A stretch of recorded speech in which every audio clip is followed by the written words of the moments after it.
Terima kasih atas kesempatannya. Perkenalkan, kami dari kelompok 5 akan mempresentasikan mengenai sistem buku besar dan pelaporan. Perkenalkan, saya di sini Rizka Kurniasari dengan NIM 2018310782. Nah, di sini saya akan menjelaskan mengenai siklus sistem besar dan pelaporan. Jadi sistem buku besar itu adalah suatu pusat yang terhubung ke sistem-sistem lain dalam perusahaan melalui arus informasi.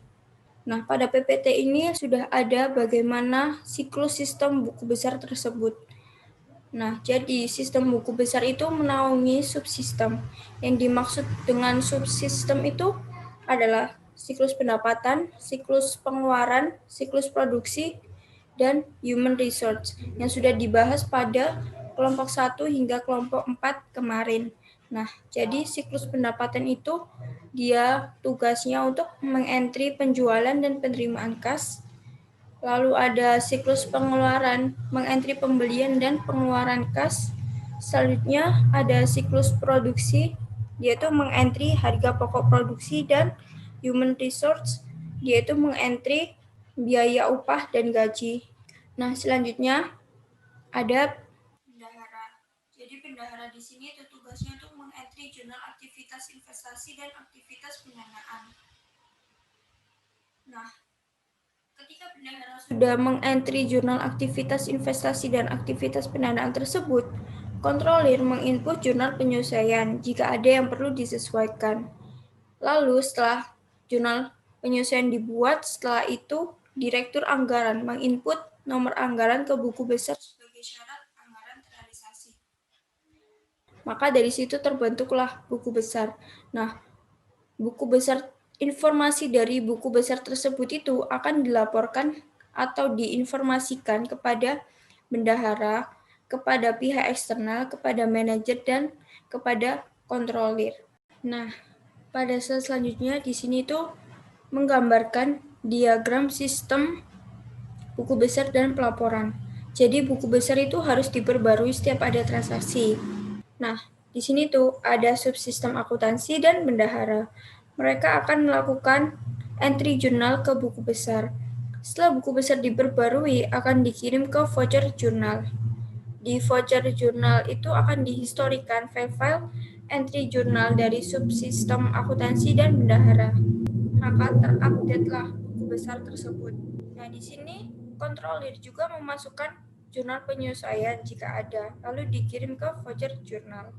Setelah itu, jurnal penyesuaian diinput ke buku besar. Nah, setelah kontrolir memasukkan jurnal penyesuaian, lalu membuat laporan keuangan, yaitu neraca saldo disesuaikan. Laporan keuangan ini tuh ditujukan kepada pihak eksternal, manajer, dan pihak kontrolir. Nah, di dalam laporan keuangan itu membuat laporan jurnal penutup dan diposting ke buku besar.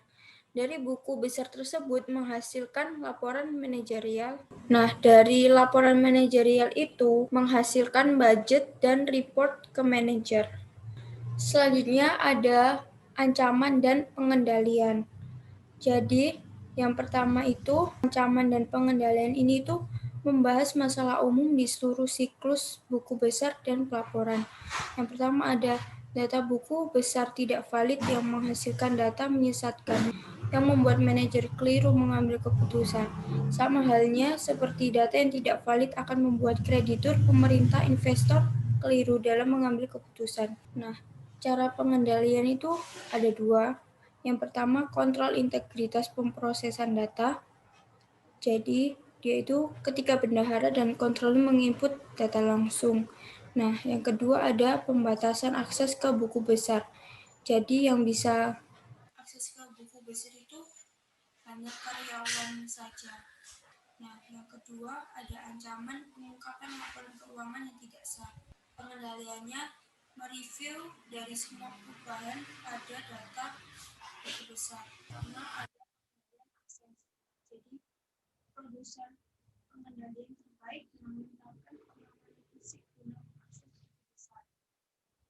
Nah, pengendalian selanjutnya ada enkripsi. Jadi dia itu memberikan proteksi tambahan dengan menggunakan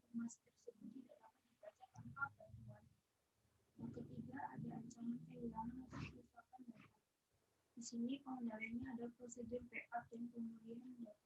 Bisa dengan backup harian membuat file menjadi zip drive, atau bisa juga melakukan backup harian yang disimpan di tempat penyimpanan update.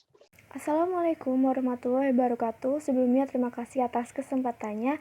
Perkenalkan, nama saya Layu Rahma Safira dengan NIM 2018310727. Nah, di sini saya akan membahas tentang update buku besar atau memperbarui buku besar.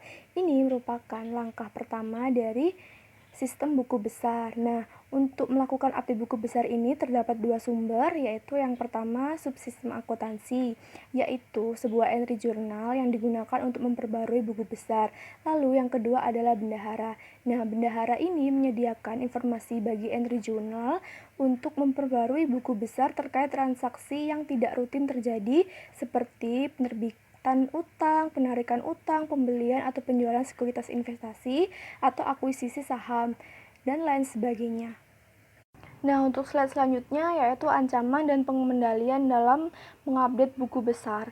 Nah, ancaman biasanya berupa update buku besar yang tidak akurat. Mungkin terjadi kesalahan pada saat mengentry pada buku besar tersebut sehingga tidak diotorisasi dan menyebabkan entry jurnal tersebut tidak sah. Nah, lalu bagaimana dalam melakukan pengendaliannya? Nah, pengendaliannya ada beberapa langkah.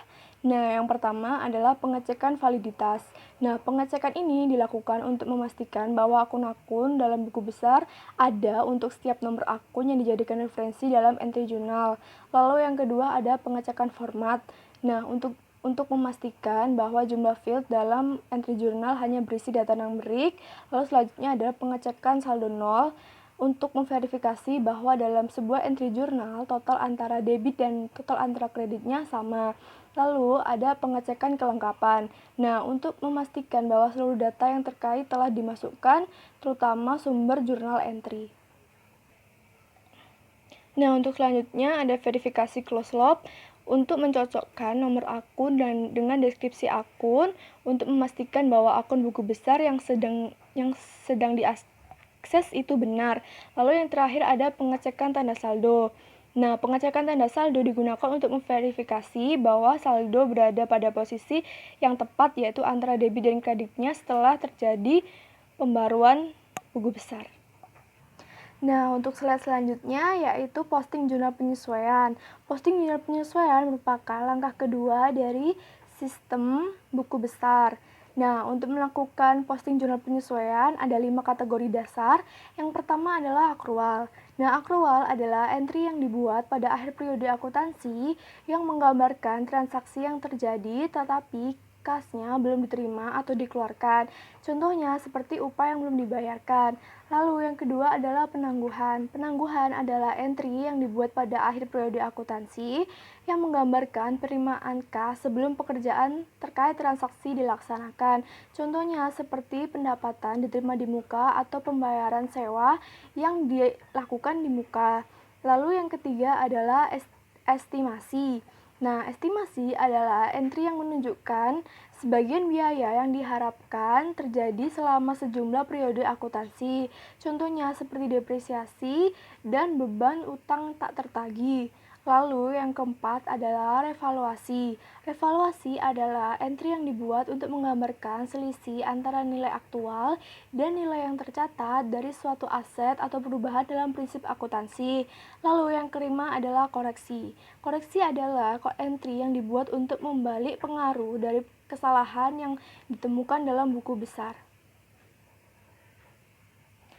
Sekian presentasi dari saya. Slide selanjutnya akan dijelaskan oleh rekan saya. Terima kasih. Terima kasih atas kesempatannya. Saya Gilang Ramadan dan di sini saya akan melanjutkan presentasi dari rekan saya. Ya, jadi di dalam sebuah sistem itu pasti ada sebuah ancaman, ada kekurangan ya. Ya, kekurangan sendiri di sini tuh ada dua, yaitu entry penyesuaian yang tidak akurat dan entry penyesuaian yang tidak sah. Cara pengendaliannya yaitu yang pertama, kontrol integritas pemrosesan entry data. Kedua, kontrol perlindungan kesalahan spreadsheet. Ketiga, entry penyesuaian standar. Keempat, rekonsiliasi dan laporan kontrol. Kelima, pembuatan dan tinjauan jejak audit. Yang keenam, kontrol akses. Kemudian di sini saya akan menjelaskan mengenai aktivitas Yang ketiga yaitu menyiapkan laporan keuangan yang terdiri dari proses, yaitu ada dua proses ya, yaitu yang pertama dilakukan secara bulanan atau tahunan. Yang kedua membuat jurnal penutup. Kedua, dia mempunyai transisi dari GAAP menuju ke IFRS. Ketiga, merevolusi proses pelaporan XBRL. Nah, XBRL yang pertama ini ada dokumen contoh, yaitu yang berisi data dari laporan keuangan dan di setiap bagian datanya itu terdapat sebuah elemen. Yang kedua, taksonomi, menjelaskan elemen-elemen dan hubungan di antaranya merupakan skema. Ketiga, link base, yaitu menjelaskan hubungan antar elemen, di antaranya adalah referensi, relevan, presentasi, dan label. Sekian dari saya. Ya, terima kasih atas kesempatannya. Kali ini saya akan melanjutkan penjelasan dari rekan saya. Jadi, rekan-rekan bisa lihat itu di PPT terdapat gambar, di mana gambar itu kan ada tanpa XBRL sama dengan XBRL. Jadi di situ menunjukkan bagaimana XBRL meningkatkan proses pelaporan. Jadi penyusun menyandikan data dan mengirimkannya secara elektronik dalam berbagai format kepada pengguna yang bisa langsung menganalisanya. Dengan demikian, XBRL menghemat waktu dan mengurangi kemungkinan kesalahan entry data. Tanpa XBRL, dokumen elektronik apapun formatnya, baik teks, HTML, PDF, dan lain-lain, tetap ada, namun hanya versi digital dari laporan kertas. Manusia bisa membaca datanya, tapi komputer tidak dapat memprosesnya secara otomatis, hingga penerima memasukkan secara manual dengan benar. XBRL mengubahnya dengan menyandikan informasi tentang apa arti item data tertentu, sehingga program komputer lain dapat memahami apa yang harus dilakukan dengannya. Next. Nah, di sini saya akan menjelaskan tentang ancaman dan pengendalian dalam menyiapkan laporan keuangan. Untuk ancaman menyiapkan laporan keuangan itu terdiri dari dua. Yang pertama adalah laporan keuangan yang tidak akurat, yang kedua adalah pelaporan keuangan yang mengandung kecurangan. Untuk pengendalian menyiapkan laporan keuangan itu ada 4. Yang pertama adalah memproses kontrol integritas. Jadi yang dimaksud di sini adalah diperlukan pengendalian integritas data untuk entry jurnal. Kemudian yang kedua adalah penggunaan perangkat lunak yang dikemas. Jadi penggunaan perangkat lunak atau software untuk menyiapkan laporan keuangan dengan risiko kesalahan yang minim. Kemudian yang ketiga adalah pelatihan dan pengalaman menggunakan IFRS dan XBRL. Jadi di sini peran akuntan sangat penting, di mana akuntan yang memiliki pendidikan dan pengalaman yang baik itu tentang akuntansi serta pemakaian software seperti IFRS dan XBRL akan cenderung mengurangi risiko terjadinya kesalahan seperti salah entry data. Kemudian yang terakhir ada audit. Jadi di sini disarankan audit eksternal independen yang penting sebagai sebuah detektif kontrol. Next. Kemudian ada menghasilkan laporan manajerial. Jadi ada dua kategori utama dari laporan manajerial. Yang pertama ada laporan pengendalian buku besar. Jadi contohnya adalah daftar voucher jurnal berdasarkan urutan nomor, akun atau tanggal, dan juga daftar saldo akun buku besar. Kemudian ada anggaran, contohnya adalah anggaran operasional dan anggaran pengeluaran modal. Dan ancaman menghasilkan laporan manajerial itu adalah laporan dan grafik yang dirancang dengan buruk. Dan pengendalian menghasilkan laporan manajerial itu ada 3. Yang pertama adalah penggunaan akuntansi pertanggungjawaban dan penganggaran fleksibel. Jadi untuk mengevaluasi kinerja dengan layak, laporan harus menekankan hasil yang dapat dikendalikan secara langsung oleh orang yang dievaluasi. Nah, yang dimaksud dengan akuntansi pertanggungjawaban adalah sebuah sistem pelaporan hasil keuangan dalam basis tanggung jawab manajerial dalam sebuah organisasi.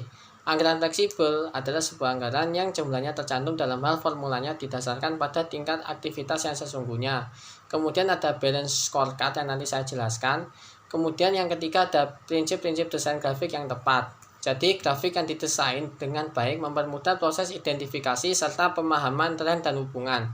Sementara grafik yang didesain dengan buruk dapat mengganggu pembuatan keputusan dengan perhatian yang menyesatkan, menyembunyikan perubahan-perubahan penting dalam data atau menyebabkan kesan awal yang keliru.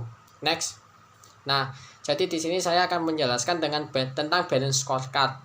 Jadi apa yang dimaksud dengan balance scorecard itu? Jadi balance scorecard itu adalah laporan yang memberikan perspektif multidimensi kinerja organisasi. Dan di sini terdapat 4 perspektif organisasi. Yang pertama ada perspektif keuangan, operasi internal, inovasi dan pembelajaran, serta perspektif pelanggan perusahaan tersebut. Kemudian menunjukkan tujuan dan ukuran. Nah, tujuan dan ukuran ini juga bisa disebut sebagai 4 dimensi kinerja atau 4 perspektif organisasi yang saya sebutkan tadi. Mungkin cukup sekian presentasi dari kelompok kami. Apabila ada kekurangan dan kesalahan kami mohon maaf. Apabila ada yang ditanyakan silakan.